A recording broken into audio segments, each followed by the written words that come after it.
It's not as hot outside today, so I thought I'll do a little park view. This is probably not the best park to choose, honestly. There's really no like decent views, but I found some shade where I don't think there'll be as many bugs. I am not a bug girly. I am a city girl, and my biggest fear, or like, you know how people are like heavily afraid of spiders? That's how I feel with roaches. So if I see a roach, I'm outie. Like everybody can see me making this video, which is like kind of embarrassing, but honestly, I don't really care. The next song on the Section 80 album is one of my favorites, probably like my number one. That is Blow My High or Members Only.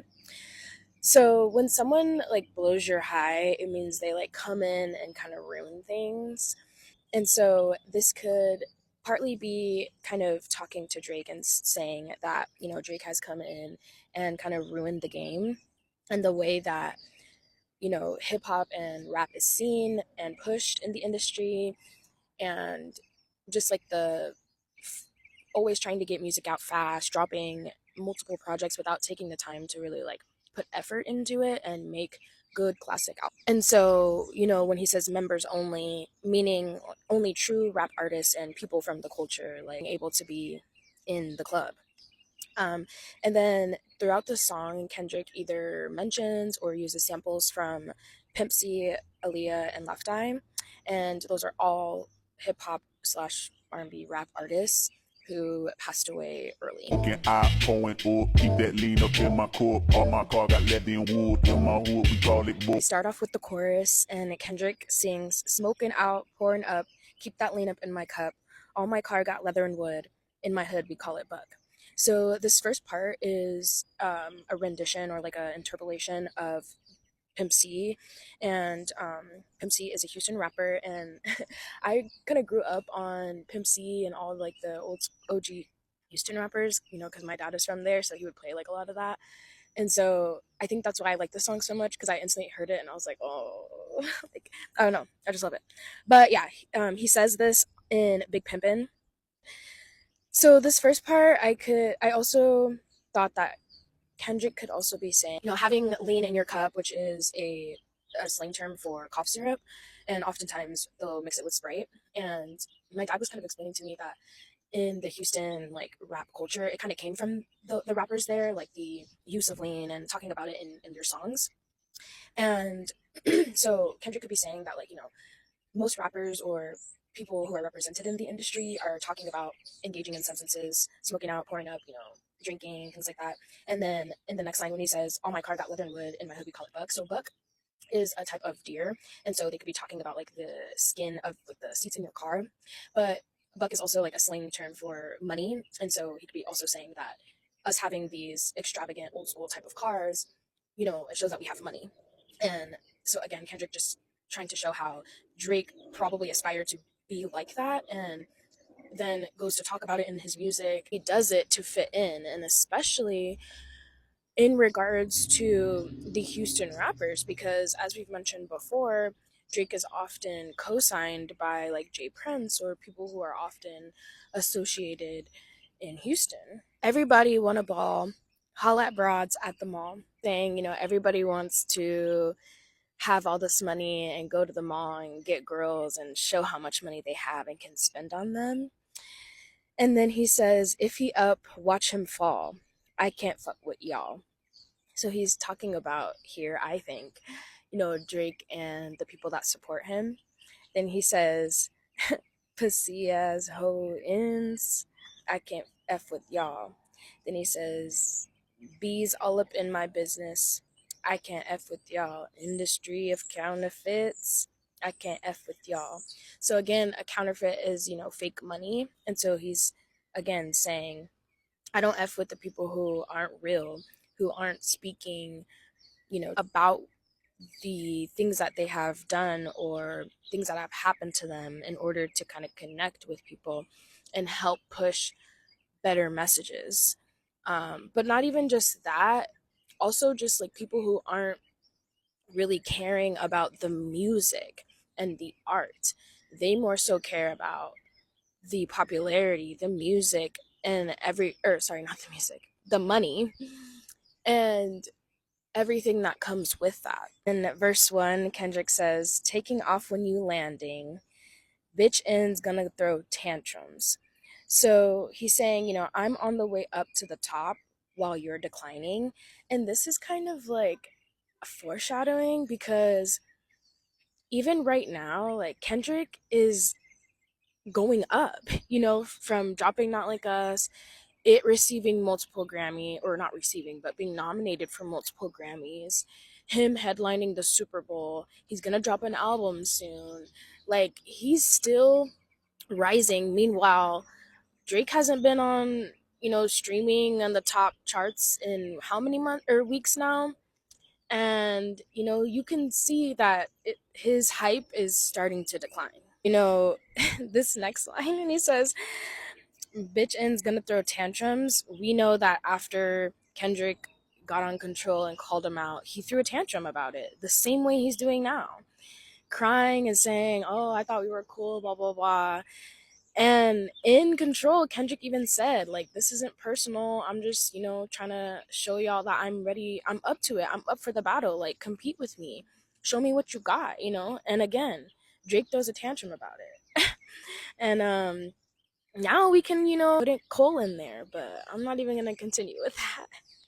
It says, and I'm dancing on them stars. The galaxy ain't got room for y'all.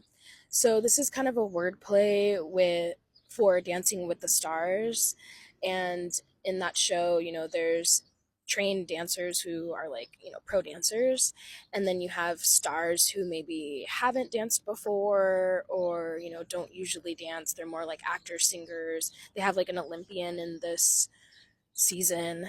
And so they like spend time with these dancers and they compete every week to see what group is the best or like what couple is the best.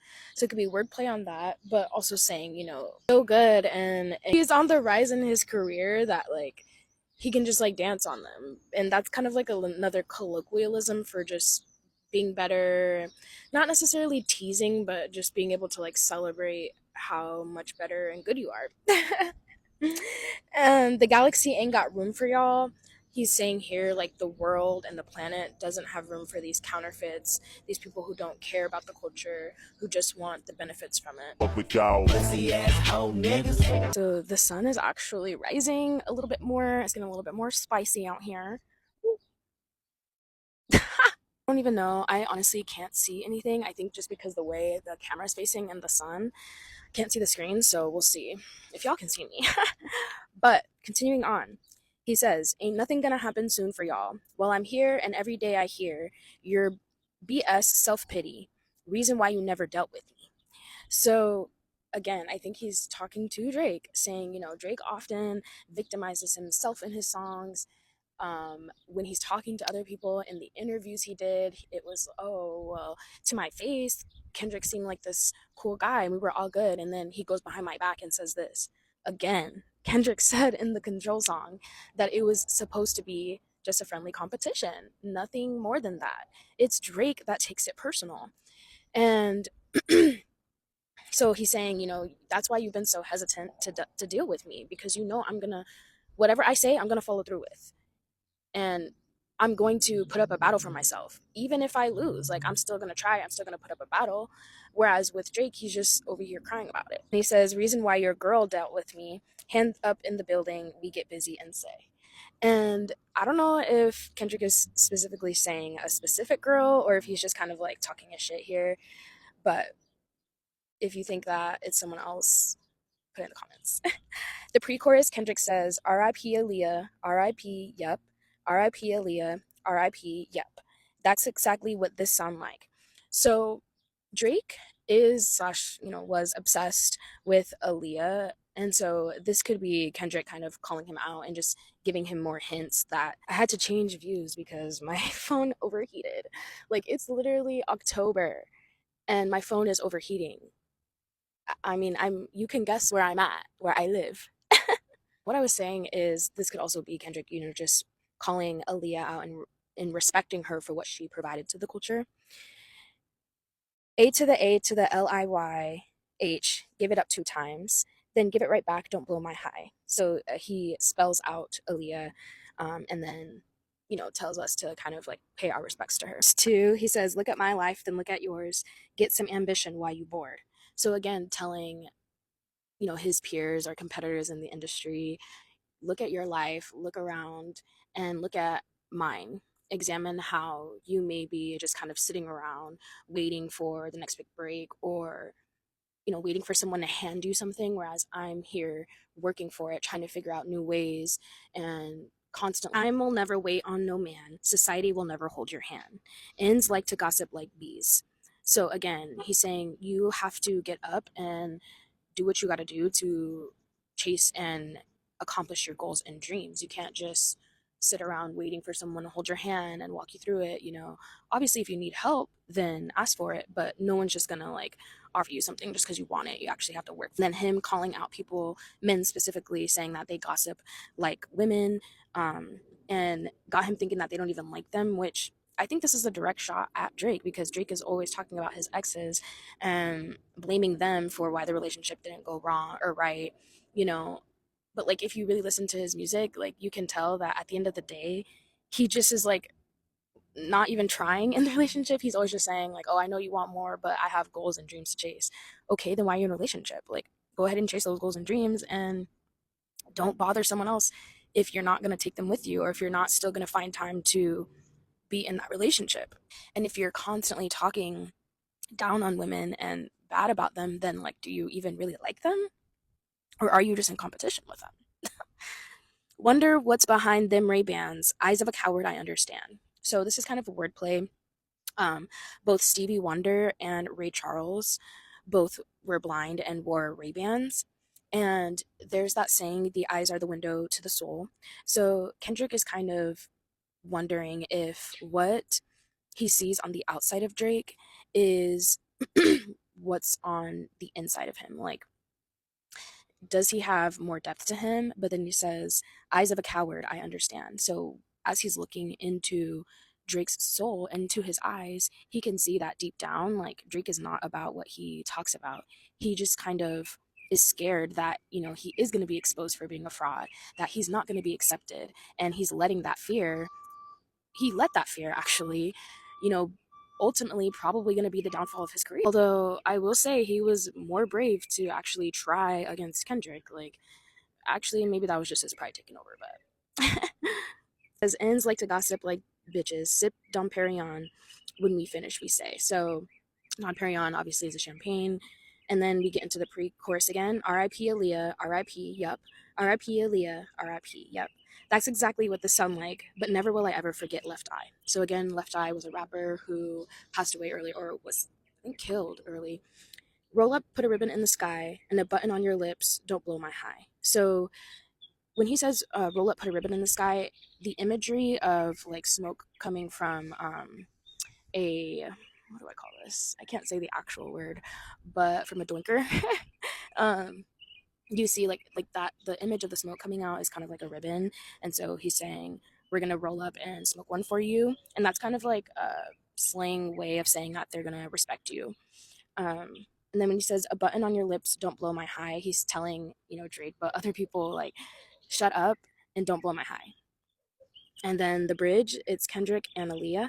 Now everybody's seeing this ish. I'm sending him a 4-page letter, and I enclosed it with the kiss, a kiss. And it's that part. And so she says, and when I write him, he better get it on time. And so Kendrick is using Aaliyah's 4-page letter, again, someone that Drake really was obsessed with and really liked, and who contributed to the industry, a lot. But also telling him, like, I'm sending you this 4-page letter also could be seen as like his music. And enclose it with a kiss is more like, I'm sending it with love, and I hope that you listen to what I'm saying and, change before it gets to a point where I have to expose and be violent. I'm sending him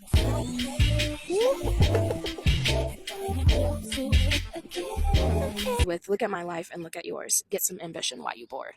So I don't know, this is like a dope song of Kendrick just kind of talking his shit, paying respect to some of the OGs in the culture and the industry, and just calling people out. Samples for the song are Solutions by Dexter Wansel from 1978, Voyager, and then obviously Big Pimpin' by Jay-Z featuring UGK from 1999, and Four-Page Letter from Aaliyah.